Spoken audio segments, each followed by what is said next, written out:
अखण्डमण्डलाकारं व्याप्तं येन चराचरं तत्पदं दर्शितं येन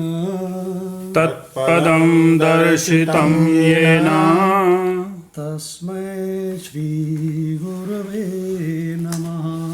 तस्मै श्री गुरवे नमः। भावार्थ मंत्र नंबर 2। जो पूरे ब्रह्मांड में व्याप्त हैं, सभी जीवित और मृत में, उस महान गुरु को अभिवादन जिसने उस अवस्था का साक्षात्कार करना संभव किया। जी। शांति मंत्र का मंत्र नंबर 4 अथर्ववेद का शांति मंत्र है। ओम स्वस्ति न इंद्रो वृद्धश्रवाः। ओम स्वस्ति न इंद्रो वृद्धश्रवाः। स्वस्ति नः पूषा विश्ववेदाः। स्वस्ति न पूषा विश्ववेदाः। स्वस्ति नस्तार्क्ष्यो अरिष्टनेमिः। स्वस्ति नस्तार्क्ष्यो अरिष्टनेमिः। स्वस्ति नो बृहस्पतिर्दधातु। स्वस्ति नो बृहस्पतिर्दधातु। भावार्थ महती कीर्ति वाले ऐश्वर्यशाली इंद्र वृद्धश्रवा हमारा कल्याण करें। विश्व के ज्ञान स्वरूप सबके पोषण करता वे पूषा सूर्य हमारा कल्याण करें। अकाट्य शस्त्र वाले गरुड़ जी हमारा कल्याण करें। हे बृहस्पति देव हमें मंगलमयता दो। ओम शांति शांति शांति। ओम। गीता तत्वालोक ग्रंथ हम लोग का चल रहा था भगवान जी। और इसमें ज्ञानेश्वरी जी से ये जो गीता तत्वालोक है ये श्रीमद् भगवद गीता की तात्विक दृष्टि से व्याख्या है परम पूज्य परम विरक्त ब्रह्मनिष्ठ महात्मा उड़िया बाबा जी के द्वारा। इसमें हम लोग का अध्याय 16 चल रहा था और अध्याय 16 में संत ज्ञानेश्वर जी का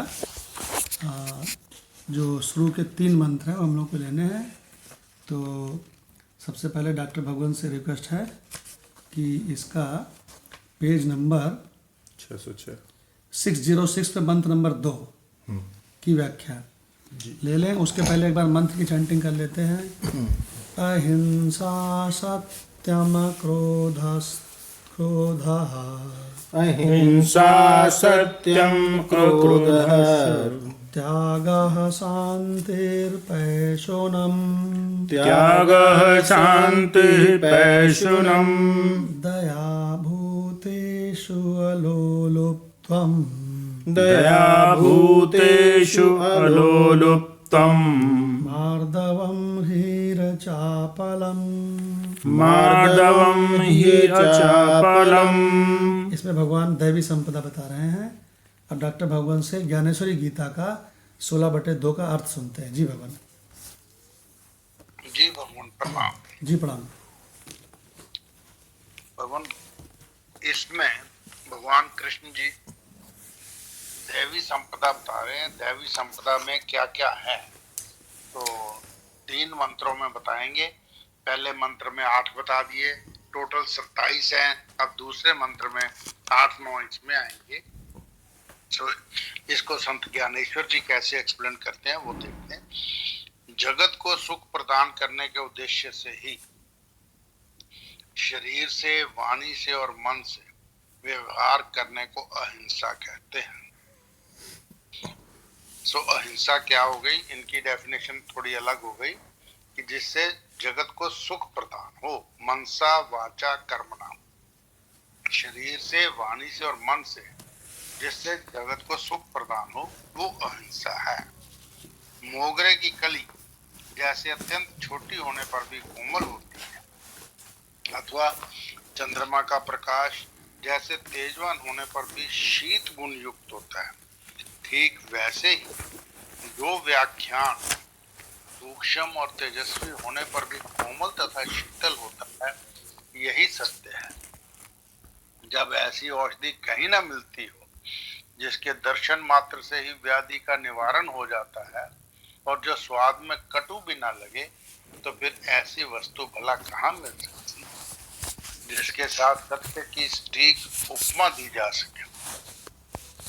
पर यदि जल का छींटा नेत्र पर डाला जाए तो वह अपनी कोमलता के कारण नेत्र को जरा सा भी क्लेश नहीं पहुंचाता, पर वही जल पर्वतों को भी तोड़कर अपना रास्ता प्रशस्त कर ही लेता है। ठीक इसी प्रकार भ्रम और मोह को तोड़ने के लिए जो लो सदृश कलोर होता है, पर श्रवण इंद्रियों की माधुर्य से भी मधुर लगता है, श्रवण इंद्रियों को माधुर्य से भी मधुर लगता है, जिसे श्रवण के समय ऐसा प्रतीत होता है कि कर्ण को मानो मुख निकलते जा रहे हैं। पर जो अपनी सत्यता की सामर्थ्य से ब्रह्म तत्व का भी स्पष्टीकरण करता है, आशय यह है कि जो प्रिय और मधुर होने पर भी किसी की वंचना नहीं करता तथा सत्य होने पर भी किसी को बुरा नहीं लगता, नहीं तो शिकारी का खाना श्रवण इंद्रियों को तो मधुर लगता है, शिकारी का गाना श्रवण इंद्रियों को तो मधुर लगता है, पर हरनी के लिए ये जानलेवा साबित होता है। अथवा अग्नि अपना शुद्धिकरण का काम तो ठीक तरह करती है, परंतु ऐसा करते समय वह जलाकर भस्म भी कर देती है। ठीक इसी प्रकार जो वाणी श्रवण इंद्रियों को तो मधुर लगती है, पर अपने अर्थ से हृदय को विदीर्ण भी कर देती है, उसे कभी सुंदर नहीं कहा जा सकता। उसे तो राक्षसी ही कहना उचित है। परंतु बालक के अपराध करने पर जो ऊपर से तो क्रोध प्रदर्शित करती है, किंतु इसका लालन पालन करने में जो पुष्प से भी अधिक मृदु होती है, उस माता के स्वरूप की तरह जो वचन कर्ण इंद्रिय ना होने पर भी अंततः ठीक और अच्छा सिद्ध होता है तथा जो बुरे विकारों से लिप्त नहीं होता है, उस वचन को ही इस संदर्भ में सत्य जानना चाहिए। पाषाण में चाहे कितना ही जल क्यों न डाला जाए, किंतु उसमें कभी अंकुर प्रस्फुटित नहीं होता, अथवा माड़ को चाहे कितना ही क्यों न मथा जाए, पर उसमें से कभी भी मक्खन नहीं निकलता। अथवा यदि सर्प की कैंचुली पर चरण प्रहार किया जाए तो भी वह कैंचुली कैसे कभी काटने के लिए नहीं दौड़ती। अथवा वसंत काल होने पर भी आकाश में जैसे कभी फल नहीं लगते, अथवा रंभा के सौंदर्य को देखकर भी सुखदेव जी के मन में जैसे कभी काम वासना का संचार नहीं हुआ था, अथवा जो अग्नि एकदम शांत हो जाती है वह जैसे घृत डालने से पुनः नहीं जलती, ठीक वैसे ही यदि कितने ही इस प्रकार की बातें क्यों ना कहें, जिन्हें श्रवण करते ही अनजान बालक भी क्रोधाविष्ट हो जाए, तो भी हे अर्जुन, जैसे स्वयं ब्रह्मदेव के पैरों के पड़ने से भी मृत व्यक्ति जीवन धारण नहीं कर सकता, ठीक वैसे ही मन की जो अवस्था होती है तथा जिसमें क्रोध कभी उत्पन्न ही नहीं होता, उसी को अक्रोध नाम से संबोधित करते हैं। तो मन की जो अवस्था होती है कि जिस पर बिल्कुल कोई असर ना हो, उसका बता दिया, और उसमें क्रोध कभी उत्पन्न ही नहीं होता, उसे अक्रोध कहते हैं। इस प्रकार भगवान श्री कृष्ण ने अर्जुन से यही सब बातें उस समय कही थी। सो इसमें उन्होंने अहिंसा, सत्य और अक्रोध तीनों का विस्तार बता दिया। जी भगवान। तो भगवान इसमें डॉक्टर भगवान ने जो अभी आज सुनाया, तो 16/1 में दैवी संपदाओं की लिस्ट चल रही थी।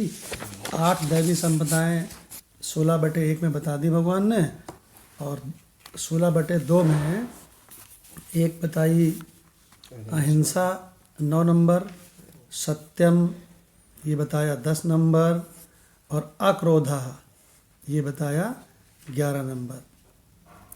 भगवान एक बात आपको बताते हैं बहुत बढ़िया सी, जी। कि संसार में सभी लोगों को विषय आकर्षित करते हैं और वो विषयों में बचपन से लेकर के जवानी से लेकर के और बुढ़ापे तक बस यही सोचता है कि विषयों में सुख ही सुख भरा हुआ है और बार बार वो धोखा खाता है और बार बार वो फिर उन्हीं विषयों की ओर भागता है। लेकिन जितने भी वो धर्म कर्म करता है ना, तो उसमें उपनिषद कहती है कि उसके धर्म कर्म जो है ना वो अदृढ़ नौकाएं हैं। अदृढ़ माने कमज़ोर कमज़ोर नौकाएं हैं, वो भवसागर को पार नहीं करा सकती। क्योंकि भवसागर में बांधे हुए क्या है ये समझो। भवसागर में बांधे हुए तो विषय हैं, लेकिन कभी पूरे जीवन में कभी भी विषयों के प्रति उसका ऐसा भाव आता ही नहीं है कि ये तो ठगने वाली नटनी है, कभी नहीं आता है।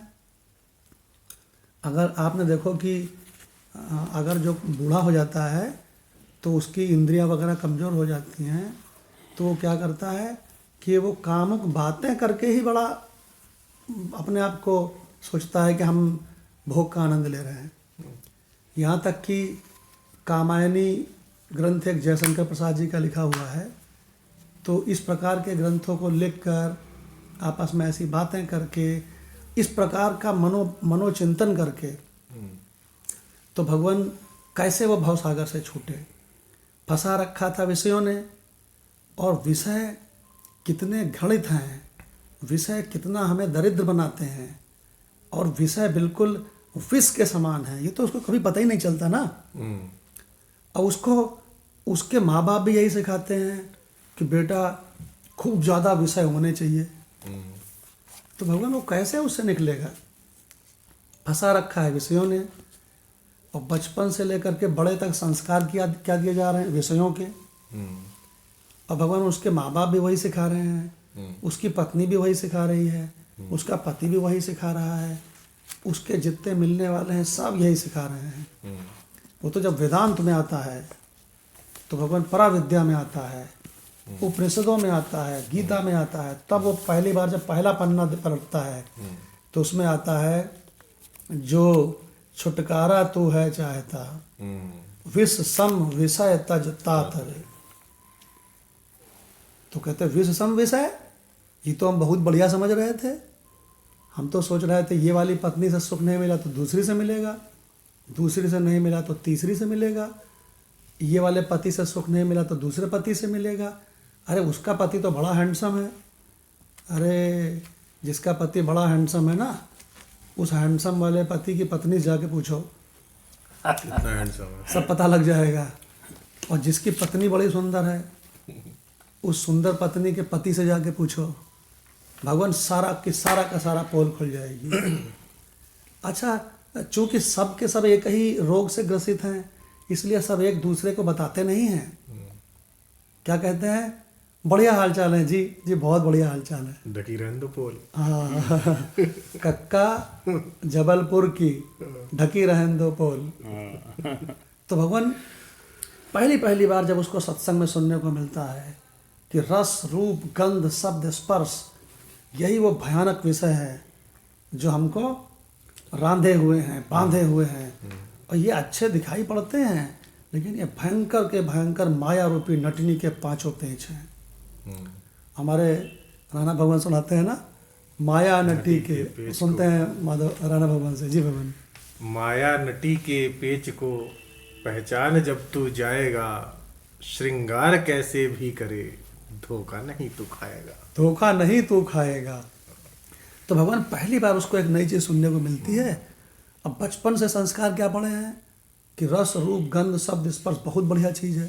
अब पहली बार उसको सुनने को मिलते हैं तो भगवान उसको वो डाइजेस्ट नहीं कर पाता है। लेकिन जब वो धीरे धीरे धीरे वर्षों तक इसे सुनता रहता है और उधर थोड़ा आजमाता भी रहता है, तो कहता है भाई साहब बिल्कुल सही, कहता भाई साहब बिल्कुल सही बात ये कही गई है। हालांकि दुनिया में इसे कहने वाले इक्के दुक्के हैं, लेकिन बात भाई साहब यही असली है। और ये कह के तब उसको ये पता चलता है कि हमारे जो 5 साकलें बंधी हुई हैं वो विषय हैं। देखिए, तब उसको बताया जाता है कि तुम पिछले जन्मों में भी तुम इन्हीं विषयों से बड़े सुखी हो जाने के चक्कर में थे। नहीं भय, विषयों को भोगने के कारण तुम्हारा शरीर जर्जर होके मर गया, जला दिया गया। अब वो जीव निकल करके और गूगल सर्च करके एक योनि में पहुंच गया। अब उस योनि से फिर अब पैदा हो गए तुम, अब फिर तुम विषयों के चक्कर में पड़ गए।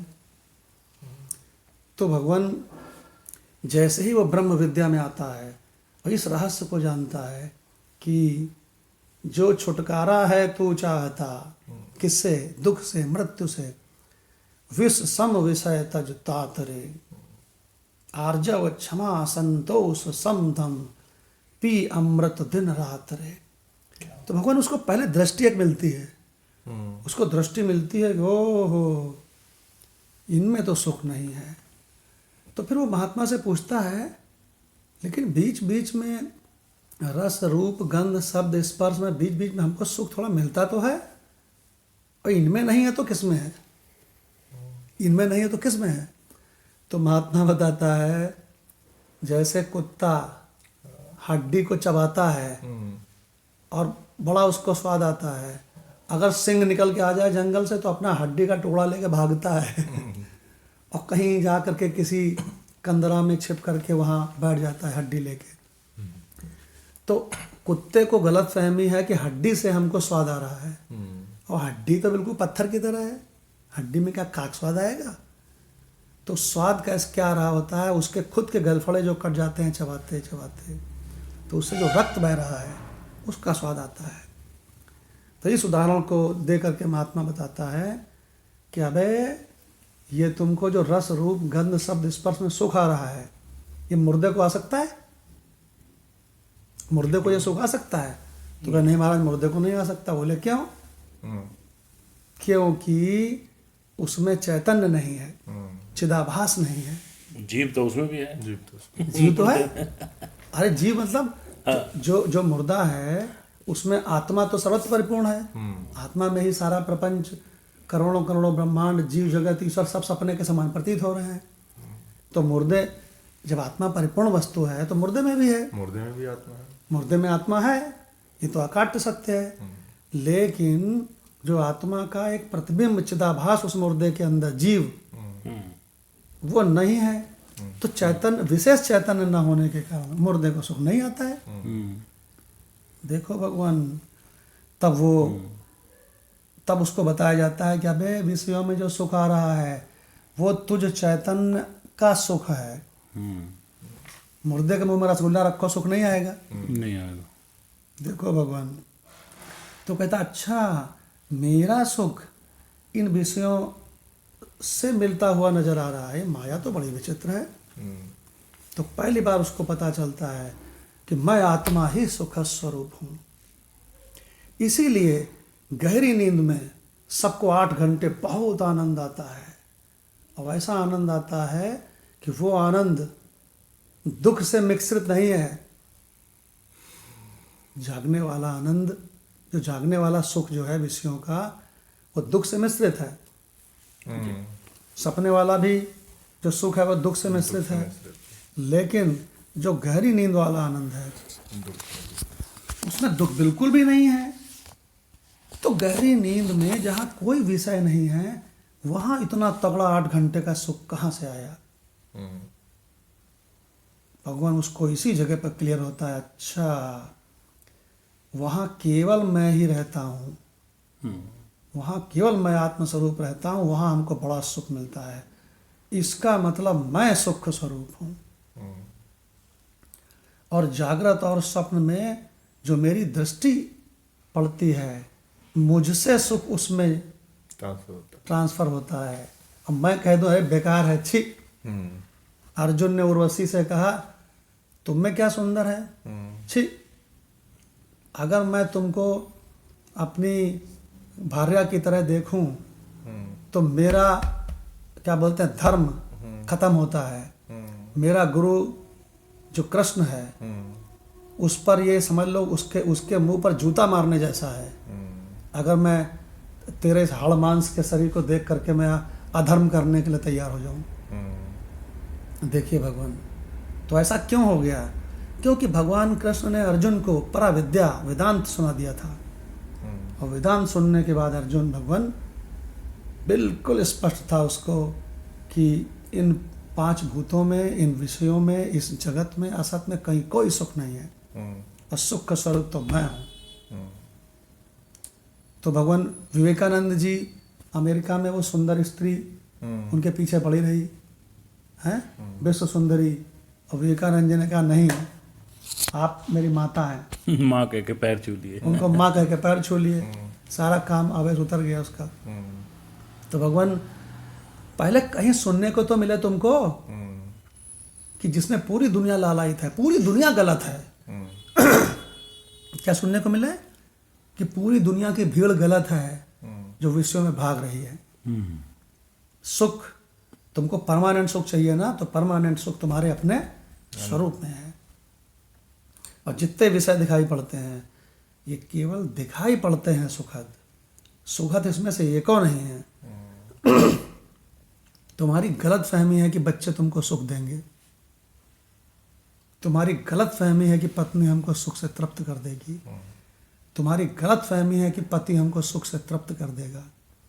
आज तक नहीं है, एक को एग्जाम्पल नहीं है। तो भगवान ये पहले एक बार सुनने को तो मिला है, तब तुम्हारी समझ खुले, आवरण हटे, तो तुम ये समझो अरे गजब रे गजब, मैं कितनी बड़ी गलत फहमी का शिकार था। सुख तो केवल परमात्मा में है, और वो परमात्मा उपनिषद बताते हैं, कृष्ण बताते हैं कि वो अपना स्वरूप है।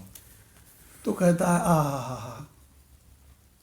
अब वो अपने सुख स्वरूप, वो कहता है कि मुझ सुख स्वरूप में ये जो दुख स्वरूप रूपी संसार भास रहा है, अगर मैं इसको ना देखूं तो मुझ में सुख ही सुख है। मैं इसको देख करके क्या बोलते हैं कि सुख, क्या बोलते, दुख को पकड़ता हूं। अगर इसको मैं ना देखूं, और यही भगवान ने गीता में बताया है कि भव सागर से छूटने का उपाय है असंग शस्त्रेण दृढ़ेन चित्तो। अब वो कहता है हम इसको कैसे छोड़ें, हम तो शादी किया है, हम तो बच्चे बनाए हैं, हमारी तो बहुत जिम्मेदारी है, हमारे पास बिल्कुल टाइम नहीं है। तो कहने लगे तुम सब करते रहो जैसे कर रहे थे, बड़े प्रेम से करते रहो, लेकिन कम से कम समझ तो लो। तो इस प्रकार से भगवान अभ्यास करते हुए उसकी आसक्ति विषयों से, फंसाने वाले विषयों से हटती है, और उसके अंदर धीरे धीरे गजब की चीज़ उत्पन्न होती चली जाती है। क्या?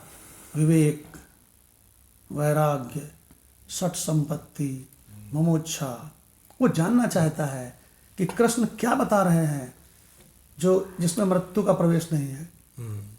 कृष्ण कहाँ हमें ले जाना चाहते हैं जहाँ पर दुख का लेस भी नहीं है। कृष्ण गीता में क्या बता रहे हैं? खाली बताने से मिल जाती है इसका मतलब पहले से मिली हुई है। अगर कोई चीज़ बताने से मिल जाए तो समझ लेना वो पहले से मिली हुई है।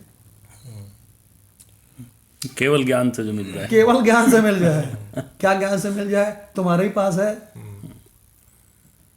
तुम्हारे ही पास है। तुम चाहते हो तुम्हारी मृत्यु कभी ना हो, तो वो अमृत तुम हो। तुम चाहते हो तुम्हें कभी भी किसी तरह का, क्या बोलते हैं, जड़ता ना हो, तो कहते हैं वो चैतन्य तुम हो। तुम चाहते हो हमको दुख रहित सुख मिले, तो कहते हैं वो आनंद तुम हो।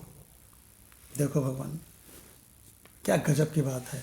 तो भगवान एक बार तो कहीं से सुनने को मिला तगड़े से ये बात, जिससे कि वो फंसाने वाले जो 5 माया के पेच हैं, विषय है, उसको कम से कम वो ये तो समझे कि ये फंसाने वाले हैं, ये माया नटी के पेच हैं, और मेरे माँ ने, बाप ने, समाज ने, दुनिया ने जो मुझे सिखलाया था वो गलत था, उनको खुद पता नहीं था। एक बार तो उसका पक्का हो, और तब भगवान उसका प्रवेश हो जाता है वेदांत में, और वो संसार में पहले जैसा ही बरतता है, पहले से बढ़िया बरतता है, व्यवहार करता है, लेकिन भीतर से सब समझना शुरू कर देता है और कहता है सारी भीड़ सही नहीं है, उपनिषद सही है। देखो भगवान, भगवत गीता सही है। अब मैंने बारीकी से स्टडी किया है, अब मुझे पता चला कि कौन फंसाने वाला है, ये भवसागर मुझे क्या पकड़ेगा। मैं खुद ही भवसागर को समझ करके, गीता को समझ के मैं खुद ही भवसागर से कह दूंगा, छी छी, तुम क्या मुझे फंसाओगे। इसके पहले कि इस शरीर को मारकर और तुम जो है मेरे साथ क्या बोलते हैं कपट करके मुझे दूसरा शरीर दे दो, मैं इसी शरीर के रहते रहते तेरी सारी आसक्ति छोड़ता हूँ। नहीं चाहिए ये कान, नहीं सुनना है इस दुनिया को, नहीं चाहिए ये आंखें, नहीं देखना है इस दुनिया को। देखो भगवान वो कहता नहीं है, हिंदी में गाना है, ये दुनिया अगर मिल भी जाए तो क्या है, ये दुनिया अगर मिल भी जाए तो क्या है। और एक नहीं, भगवान कितने गीत भरे पड़ा है ना। जिंदगी कैसी है पहेली हाय, कभी तो हंसाए कभी ये रुलाए, कभी देखो मन में, कह रहे हैं कि इतने दुख पाने पर भी तब भी देखो मन नहीं जागे, पीछे पीछे सपनों के भागे। क्या बोलते हैं, तब भी 100 जूते खाए विषयों से, बार बार अपमान सहे, पत्नी पति से अपमान सहती है, पति पत्नी से अपमान सहता है, माता पिता बच्चों से अपमान सहते हैं, ऑफिस में जाकर के बॉस से अपमान सहते हैं, तब भी ये मन नहीं जागे, चेतता ही नहीं है। और पीछे पीछे विषयों के भागे। लेकिन एक दिन जब उसको उपनिषद सुनने को मिलती है तो कहता है, आप सबको पहचान लिया है, सुख स्वरूप केवल परमात्मा है और वो सुख स्वरूप मैं हूँ। कहीं नहीं लेने जाना, नहीं जाना किसी मंदिर, नहीं जाना किसी मस्जिद, नहीं पढ़ना किसी ग्रंथ को। अरे ग्रंथों से, वेदों से मुझे ही तो पहचानवाया गया है कि मैं वही परमात्मा स्वरूप हूँ, तो पहचान लिया। अब ये सारे ग्रंथ मेरे लिए पढ़े हुए अखबार जैसे बेकार हैं। देखो भगवान, तो भगवान क्या कहता है कि तब भी ये मन नहीं जागे, पीछे पीछे विषयों के भागे। ऐ मूर्ख मन, एक दिन सपनों का राही, चला जाए सपनों से आगे कहाँ। मर गया, अब अगले शरीर में पहुंच गया, और फिर वही मूर्खता। तो भगवान पहली बार तो सुनने को मिला है, और जब वेदांत सुनने को मिलता है ना भगवान, विषयों की पोल खुलती है, तो भीतर से भगवान उसको धीरे धीरे विषय पहले की तरह अच्छे नहीं लगते।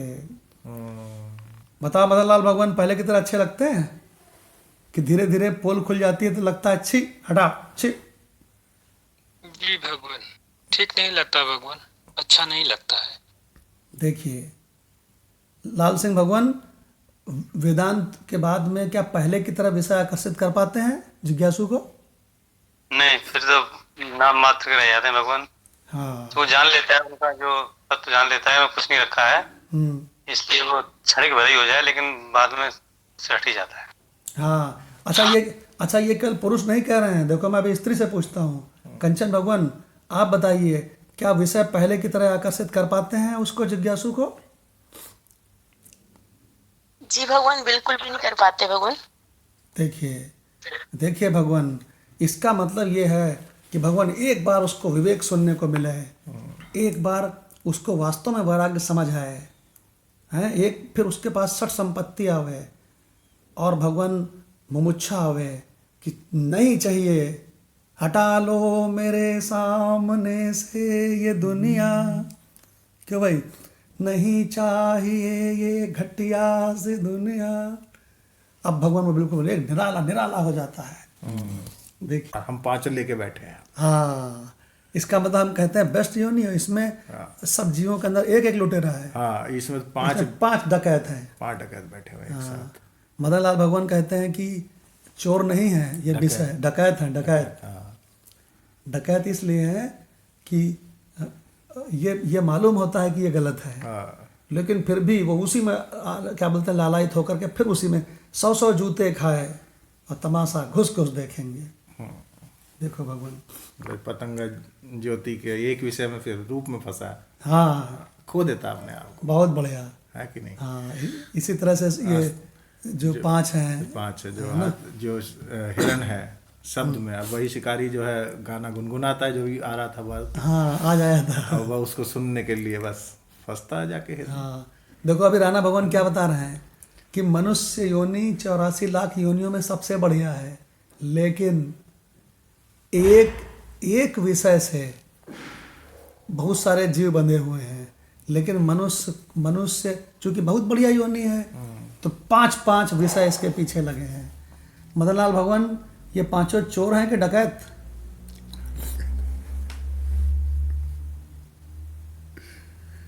मदनलाल भगवान लाइन में नहीं है। अरे डॉक्टर भगवान ये जो विषय हैं ये चोर हैं कि डकैत हैं? भगवान ये विषय आज की परिभाषा में तो ये डकैत ही कहे जाएंगे, परंतु वास्तव में ये डकैत भी नहीं है, इतने आकर्षक हैं कि मनुष्य जो है अपने मन पे कंट्रोल नहीं रख पाता और भाग भाग के इनके पीछे भाग भाग के लालायित होता है। डकैत आपको आके लूटते हैं, मनुष्य इनके पीछे भागता है, विषयों के पीछे भागता है। अदरवाइज विषय तो वही है, योगी के आगे भी वही है, संत के आगे भी वही है, विषय वही घूमते रहते हैं, परंतु वो लालायित नहीं होता। तो असल में हम उन्हें डकैत कह के अपने आप को सुरक्षा प्रदान कर रहे हैं, पर हमारा मन जो है वो मेन बात तो वो है कि वो बिल्कुल कंट्रोल में नहीं है और हम उनके पीछे भागते हैं। वही विषय जब ज्ञान हो जाता है, विषयों को उपभोग करते हुए वो ज्ञानी दिखता भी है, परंतु ज्ञानी को आनंद तो पहले ही ब्रह्मानंद का आनंद है, उसे उस विषयों में आनंद नहीं आ रहा। वो अपनी रोजमर्रा की जरूरतें पूरी करने के लिए उन्हें कर रहा है और करता हुआ दिखाई देता है, वो तो अकर्ता होकर क्या बात है। तो डॉक्टर भगवान ने क्या बताया कि विषय बिना विषयों के बरतने से शरीर नहीं चलेंगे, तो शरीर चलता रहता है।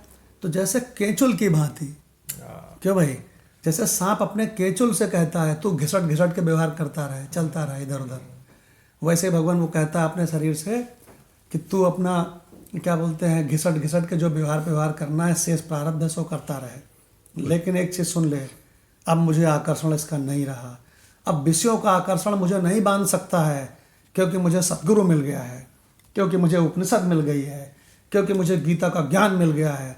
मैं कृष्ण को मानता हूं तो कृष्ण की भी मानता हूं। तुम राम को मानते हो लेकिन राम की नहीं मानते। और भगवान जैसे जैसे उसका क्या बोलते हैं अज्ञान हटता जाएगा, क्या कहते हैं, ज्ञान ज्यों ज्यों होएगा अज्ञान हटता जाएगा और अज्ञान सब हट जाएगा, तो अहंकार का परिच्छिन्न का गला कट जाएगा, फिर मैं ही यहाँ मैं ही वहाँ। और भगवान जो भोग देता है ना, उसके आगे गिड़गिड़ाना तो छोड़ो, वो ईश्वर के आगे में नहीं गिड़गिड़ाता है कि तुम मुझे जीवन दो। कहता है, ईश्वर से कहता है, सुनो ईश्वर जी, मैं जब तक शरीर था तब तक मैं आपके आगे गिड़गिड़ाता था, जब मुझे पता चला कि मैं शरीर कभी था ही नहीं, तो अब आपके आगे गिड़गिड़ाने का कोई मतलब नहीं है। गिड़गिड़ाने का मतलब होता है मांगना। सुनो ईश्वर जी, जब तक मैं जीव था तब तक मैं आपके आगे गिड़गिड़ाता था, लेकिन भगवत गीता के ज्ञान ने मुझे बता दिया कि ना मैं शरीर हूँ, क्षर पुरुष हूँ, और ना अक्षर पुरुष जीव हूँ, मैं तो उत्तम पुरुष आत्मा हूँ, जो कि सबका अधिष्ठान है। ऐ ईश्वर जी, मैं तुम्हारा भी अधिष्ठान हूँ। आप तुमसे क्यों मांगना है भाई। अब भगवान हमारे सतीश जी सत्संग सुनाते हैं ना, उनका सत्संग सुनना, वो बीच में कहते हैं, वो बीच में सुनाते हैं, कहते हैं नहीं है सुख कहीं विषयों में, संसार में कहीं सुख नहीं है, ये संसार दुखों से परिपूर्ण है। अरे आनंद स्वरूप परम आत्म स्वरूप मैं सच्चिदानंद हूँ, मैं सच्चिदानंद हूँ, और मेरे सिवा किसी का वजूद नहीं है। इसको कहते हैं भगवान श्रद्धा। तो भगवान हमने आपको बता दिया। अब इस स्वरूप को पहचानने के लिए हमको क्या चाहिए, तो भगवान कृष्ण 16वें अध्याय में कहते हैं दैवी संपदाएं चाहिए। तो वही दैवी संपदाएं चल रही हैं भगवान। अभी आपने 8 सुन ली 16/1 में, अब उसके बाद डॉक्टर भगवान ने सुनाई 3, तो अब राणा भगवान के मुख से सुनते हैं, बल्कि कंचन भगवान के मुख से सुनते हैं। भगवान इसमें हम कल आवाज़ नहीं आ रही थी, तो कंचन भगवान से सुनेंगे हम लोग आगे ज्ञानेश्वरी गीता। उसके पहले माधव भगवान कुछ कहना चाहते हैं, कमेंट्स। जी भगवान। हम ये कहना चाहते हैं भगवान, जो वेदांत है ना वो एक तरह से इसको अगर हम समझदारी कहें यस, तो ये ना समझदारी है संसार यस, विजडम है। संसार में अगर समझदारी का कोई नाम है, सही समझदारी का कोई नाम है, तो वो वेदांत है। यस, क्या तो बात इन माया के जो पेंचों को समझ गया, हाँ, और उसकी नटी, जैसे राणा भगवान हमेशा कहते हैं कि उस नटी के पेंच में वो आता नहीं है फिर, हाँ, नहीं तो वो आता। समझदार हो गया है। यस, तो अच्छा, इस माया के पेंच को हमने स्वाध्याय कर रहे थे ज्ञान योग से, तो माया और मुक्ति में इतना अच्छा इन पेंचों को बताया है 13 या 14 एग्जाम्पल से, स्वामी विवेकानंद जी ने। कि माया क्या है। तो आज आपने बात रखी विषयों की, कि विषयों से किस तरह से होता है, तो उसमें एक एग्जाम्पल उन्होंने लिया है भंवरे का, कि जो एक भंवरा है वो लाइट के पास में बार बार जाता है, और फिर उससे जलता है, और फिर उसके पास आकर्षित होता है, फिर पीछे हटता है, फिर जाता है, और फिर मर के यूं ही फिर नया भंवरा फिर उसी तरह से करता रहता है। वो अपने जो मरे हुए भंवरे हैं, वो नीचे पड़े हैं, उनसे भी नहीं समझता है, नहीं समझता। तो वो क्या असमझदार लोग हैं वहां पे। और लेकिन ये समझदार हो गया, ये जाता ही नहीं उधर, हाँ, और ये कहता है मैं तो अपने घर में हूँ भाई, यस, मैं बाहर क्यों जाऊं। वो भंवरा वो भंवरा विषयों की ओर नहीं जाता है। तो बोले क्यों नहीं जाता है? भंवरा कहता है मुझे सदगुरु मिल गया है। हाँ, तो अगर मैं उसी पैराग्राफ को उद्धृत करूं यहाँ पे, तो बहुत अच्छा भगवान ये स्वामी विवेकानंद जी का वही पैरा सुनते हैं, तो जिसमें उन्होंने कहा है और यही माया है, और ये भी कहा उन्होंने, लेकिन बार बार तुम क्या बोलते हैं, दुख पाके, बार बार जूते खा के तुम फिर भी तुम जो है नहीं सीख लेते हो, फिर भी तुम सीख नहीं लेते हो। विवेकानंद जी की लैंग्वेज, विवेकानंद जी के एक पैरा सुनते हैं। तो इसमें चौथा पहरा है माया और मुक्ति से। इंद्रियां मनुष्य की आत्मा को बाहर खींच लाती हैं। मनुष्य ऐसे स्थानों में सुख और आनंद की खोज कर रहा है जहां वह उन्हें कभी नहीं पा सकता। वाह, युगों से हम यह शिक्षा पाते आ रहे हैं, क्या बात है। यह निरर्थक और व्यर्थ है, यहां हमें सुख नहीं मिल सकता, क्या बात है, डंके की चोट पर। परंतु हम सीख नहीं सकते। ये दिक्कत है यहाँ पे। वो कह रहा है कि हम काफी घटिया किस्म के हैं। बिल्कुल। हाँ, अपने अनुभव के अतिरिक्त और किसी उपाय से भी हम सीख नहीं सकते। फिर कहते हैं हम प्रयत्न करते हैं और हमें एक धक्का लगता है। हाँ, फिर भी क्या हम सीखते हैं? क्वेश्चन मार्क किया है नहीं सीखते हैं। कि माया बार बार अपनी समस्याओं को दिखा रही है यहाँ पे, और थपकी भी दे दे के जीव को जगाती है, हम नहीं सीखते लेकिन हैं। काश हम जागते हैं क्या? नहीं जागते तो वो हैं। उनके मन में धिक्कार स्वरूप हो रहा है कि इतनी सब कुछ चल रहा है कि तुम सीखते क्यों नहीं हो, भगवान समझदार क्यों नहीं बनते? उसी से दुख पाता है, उसी से अपमान पाता है, और उसका सोचता है मैं अब कभी इसकी तरफ आकर्षित नहीं होऊंगा, अब कभी इस पे आसक्त नहीं होऊंगा, और भगवान फिर होता है। फिर भी क्या हम सीखते हैं? नहीं, फिर भी नहीं सीखते। पतंगे, अब वो एग्जाम्पल लिया जो राणा भगवान ने भी कोट किया, कि पतंगे जिस प्रकार दीपक की लौ पर टूट पड़ते हैं, उसी प्रकार हम इंद्रियों में सुख पाने की आशा से बारंबार अपने आप को झोंकते रहते हैं। गजब रे गजब, गजब रे गजब। पुनः पुनः लौटकर हम फिर ये नए उत्साह से उसी काम में फिर लग जाते हैं। बस इसी प्रकार यह क्रम चलता रहता है, और अंत में हम लूले लंगड़े होकर, धोखा खाकर इस माया में मर जाते हैं। गजब रे गजब। और यही माया है। और यही माया है। और जैसे ज्वारी होता है ना, जी, तो वो विषय की तरह ही समझ लो, जो उसको हाँ। जब दाव खेलता है तो बीच बीच में थोड़ी देर के लिए जीत गया तो फिर दूसरी बाजी चल देता है, फिर हार जाता है, फिर सोचता है चलो अब नहीं यार, सब जान लिया, फिर नहीं, फिर दोबारा आता है। यहाँ तक नौबत आ जाती है उधार कि लेके आता घर है। परिवार उधार सब कुछ बेच डालता है। भाई देखिए ना महाभारत के अंदर, यहाँ तक कि अपने भाई तक, पत्नी तक सब दाव पे लगाती है ना। अब उसको जुए से आ सकती है। जुए से आ सकती है, उसमें से फंस गया वो, और जो है क्या नाम, बस उस क्षणिक वाले के जीत के लिए परेशान है, ये मिल जाएगा, और अंत में क्या मिलता है? कुछ नहीं मिलता है। वो कहते हैं ना कि कहें कबीर अंत की बारी, हाथ झाड़ जैसे चले जुमारी। तो भगवान एक बार तो सुनने को मिला है कि ये सारे के सारे विषय डकैत हैं। ये अच्छा एक चीज बता दें, किसी शरीर में सौंदर्य नहीं है, सौंदर्य परमात्मा में है बस, और वो परमात्मा मेरा स्वरूप है।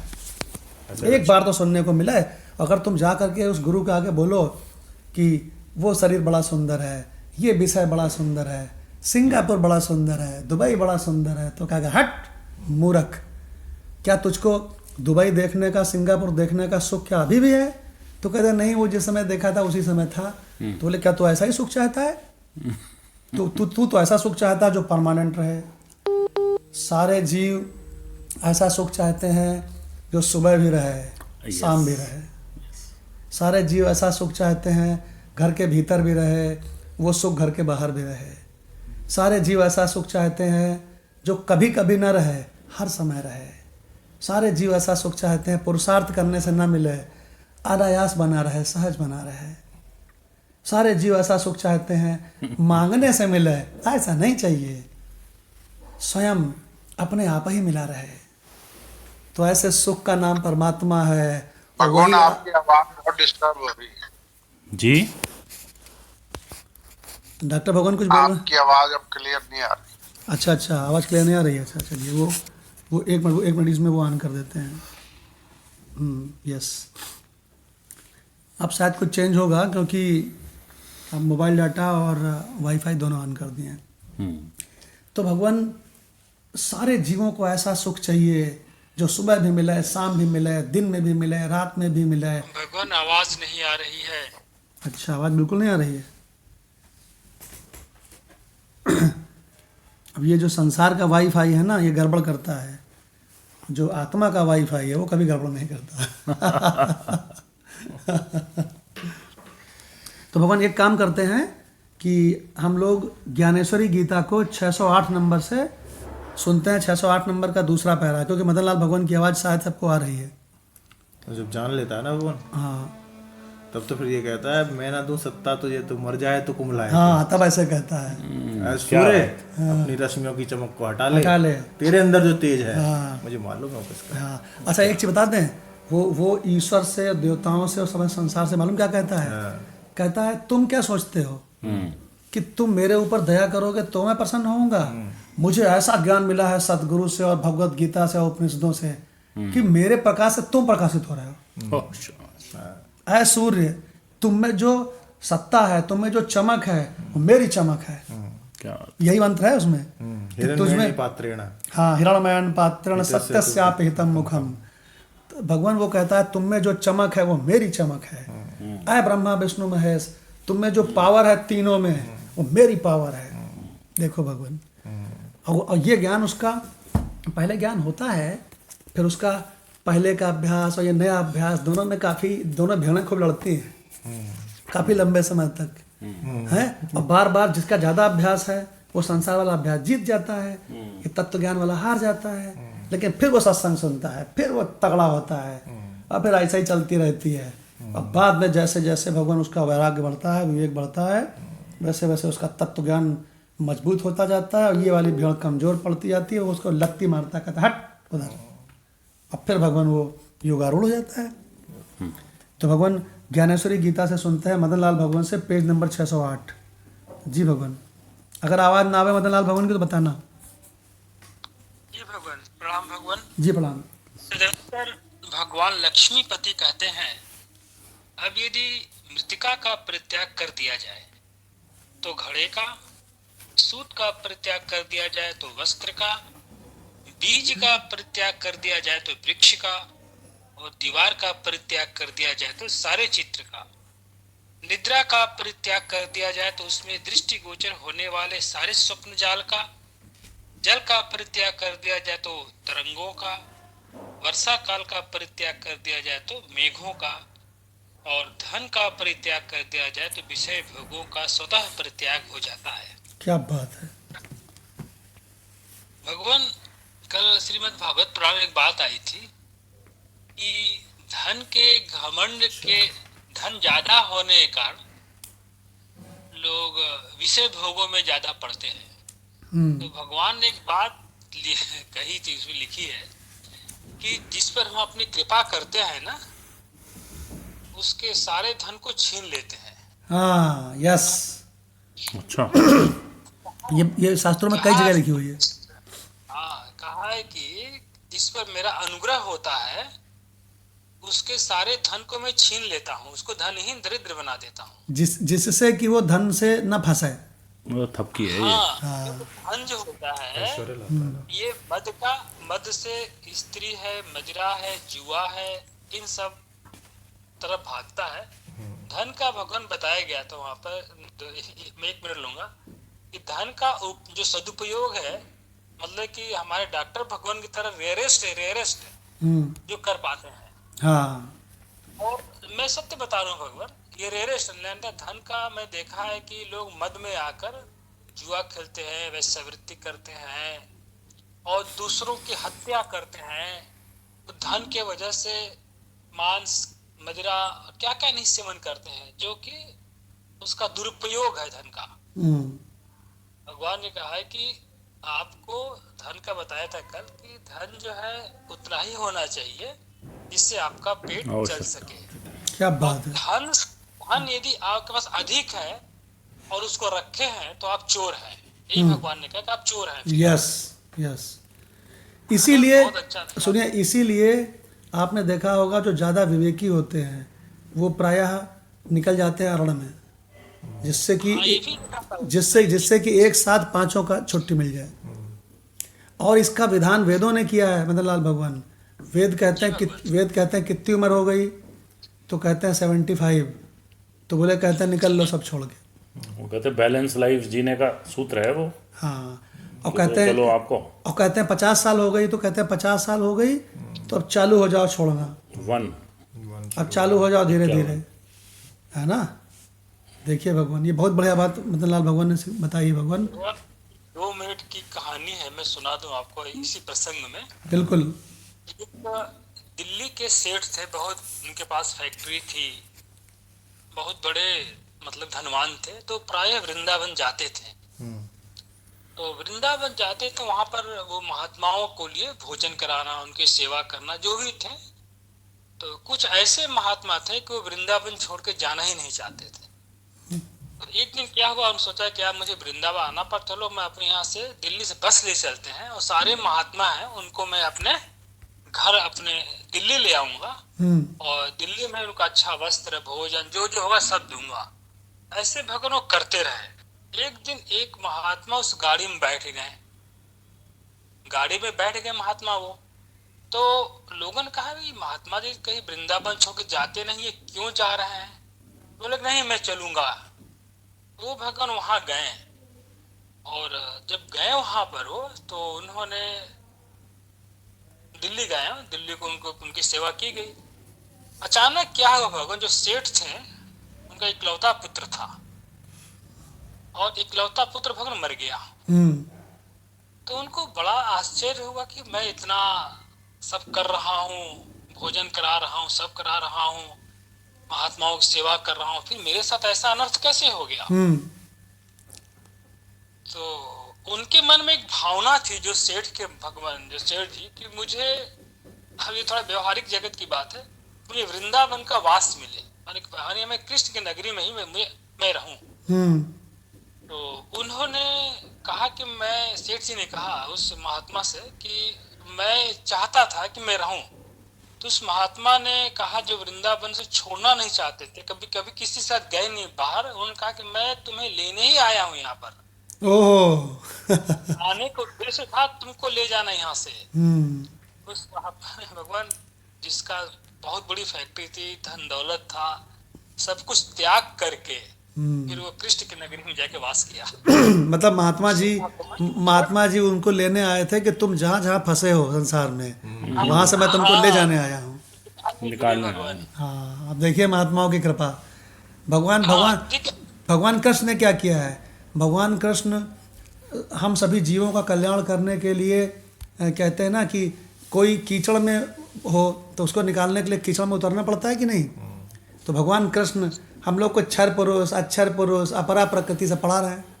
कितने बड़े बड़े सेठ जो है स्वामी अखंडानंद जी के साथ लग गए थे। यही प्रक्रिया हुई थी जो अभी सुनाई है। हाँ, भगवान आपको बतावें, जो आनंद संत फकीर करें, वो ट्रेन में भी उन्हीं के साथ बुकिंग होती थी सारे उनकी। भगवान आपको बतावें कि बड़े बड़े सेठ अखंडानंद जी के साथ हो लिए और उन्होंने अपने बिजनेस में सब मैनेजर वजर नियुक्त कर दिया। कहें घाटा हो चाहे फायदा हो, ऐसे की तैसे में जाए। और भगवान केवल हर समय परमात्मा के चिंतन में आनंद से रहने लगे और संसार को भगवान लात मार दी। तो भगवान वो कैसे हुआ? यही तो आज हमारा सत्संग है शुरू से, कि वो समझ गए इस संसार की पोल उन्होंने समझ ली कि क्या है। तो भगवान मदन लाल भगवान से भी सुन लिया थोड़ा सा उनकी बढ़िया सी कथा। अब कंचन भगवान से भी थोड़ा सा सुन लेते हैं। बस इस पेज को ख़त्म कर दीजिए भगवान, पेज नंबर 608 ज्ञानेश्वरी गीता। जी भगवान।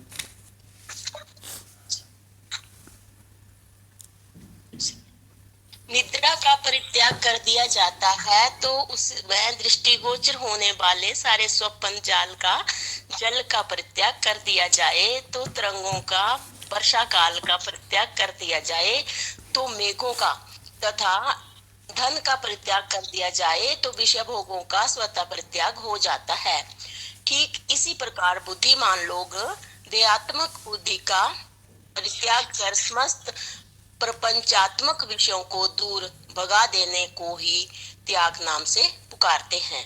यह बात सुनकर परम सौभाग्यशाली अर्जुन ने कहा, हे देव, अब आप मुझे शांति का लक्षण स्पष्ट रूप से बतलावें। तब भगवान ने कहा, बहुत अच्छा, तुमने बहुत ही सुंदर बात पूछी है, सो सुनो। ज्ञेय को नष्ट करके जब ज्ञाता और ज्ञान भी लय को प्राप्त हो जाते हैं, तब जो स्थिति उत्पन्न होती है उसी को लोग शांति कहते हैं। जैसे प्रलय काल का जल सारे विश्व को जलमग्न कर विश्व का नामो निशान भी मिटा देता है और चतुर्दिक केवल जल ही जल रहता है, तथा इस प्रकार का भेद दर्शक भाषा व्यवहार में हो ही नहीं सकता कि यह नदी का उद्गम है, यह प्रवाह है और यह समुद्र है, और जिधर दृष्टि डालो उधर एक सा जल ही फैला हुआ दृष्टिगत होता है। पर उस समय भी क्या उसका ज्ञान प्राप्त करने के लिए उससे भिन्न कोई रहता है? कोई नहीं रहता। ठीक इसी प्रकार जिस समय द्वय के साथ आलिंगन होने पर तन्मयता हो जाती है, उस समय ज्ञातृत्व का भी नामो निशान मिट जाता है। फिर जो कुछ अवशिष्ट रह जाता है, हे कृति, उसी का नाम शांति है। क्या बात है। जी भगवान। तो भगवान आपने वही बात सुनी कंचन भगवान से अभी कि जहाँ पर तीन नहीं रहते, तो आपको मालूम है कहाँ पे तीन नहीं रहते हैं। भोले बाबा का छंद सुना देते हैं, उसमें सब कुछ आ गया है। नहीं ज्ञान ज्ञाता गेय में से एक भी है वास्तविक, मैं एक केवल सत्य हूँ, ज्ञान आदि तीनों काल्पनिक। अज्ञान से, गलतफहमी से, अज्ञान से जिस माही भासे, ज्ञान ज्ञाता गेय है, सो मैं निरंजन देव हूँ। आश्चर्य है, आश्चर्य है। भगवान, जो लोग ज्ञान ज्ञाता गेय में से छांटते रहते हैं सीखने के लिए और इसी में उन्नति करते हैं, भगवान वो अज्ञानी मूर्ख हैं। जो त्रिपुटी सहित वाले ज्ञान ज्ञाता गेय के चक्कर में पड़े रहते हैं संसार में, मैं ये जान लूँ, मैं वो जान लूँ, मैं ये जान लूँ। अरे तुम जान के करोगे क्या? कल्याण तो तुम्हारा नहीं होगा। जो त्रिपुटी रहित ज्ञान है, यानी कि जो अपना स्वरूप है, भगवान दैवी संप्रदाय बता क्यों रहे हैं? उसी को पाने के लिए। भगवान दैवी संप्रदाय कह रहे हैं इनको अपनाओ, और कह रहे हैं आसुरी संप्रदाय छोड़ो। क्यों? जिससे कि तुम अपने त्रिपुटी रहित स्वरूप को पहचान लो। और भगवान इसको अभी अभी कंचन भगवान ने पढ़ा, इसको पहचानने के बाद दूसरा कोई रहता ही नहीं है। और इसी को पहचानने का नाम, इसी में रहने का नाम शांति है। तो शांति बता दिया भगवान ने। शांति माने स्वरूप में पहुंच हो गई तो शांति ही शांति है। लेकिन भगवान ये अचानक नहीं होता है। आपका पुराना अभ्यास और आपका ये ज्ञान का अभ्यास, इन दोनों भेड़ों में लड़ाई होती है और बार बार आपका ये तत्व ज्ञान वाला भेड़ हार जाती है, क्योंकि पुराना अभ्यास आपका संसार का बड़ा तगड़ा है। लेकिन अगर वो लगा रहता है तो भगवान उसका फिर विवेक, वैराग्य, सठ संपत्ति, मुमुक्षा, इसके कारण उसकी ये तत्व ज्ञान वाली भेड़ पावरफुल हो जाती है। फिर भगवान ये संसार वाली, जीव वाली जो पहले वाला अभ्यास है ना, इसको मार करके, लात मार के भगा देते, कहते हट उधर, और भगवान वो योगारूढ़ हो जाता है। तो भगवान यहीं पर सत्संग को विराम देते हैं और डेली की तरह 2 मिनट के लिए हम लोग अपने अनंत आत्म स्वरूप में बैठेंगे, जो अधिष्ठान है, जिसमें सब भास रहा है। जीव जगत ईश्वर सब भासमान है। किसमें? मुझ अनंत आत्मा में। तो इसी आत्मा में भगवान 2 मिनट के लिए बैठेंगे हम लोग, फिर सत्संग समाप्त होगा।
हमारे इस वेदांत सत्संग का सबसे बढ़िया एक शब्द है, उसका नाम है अधिष्ठान।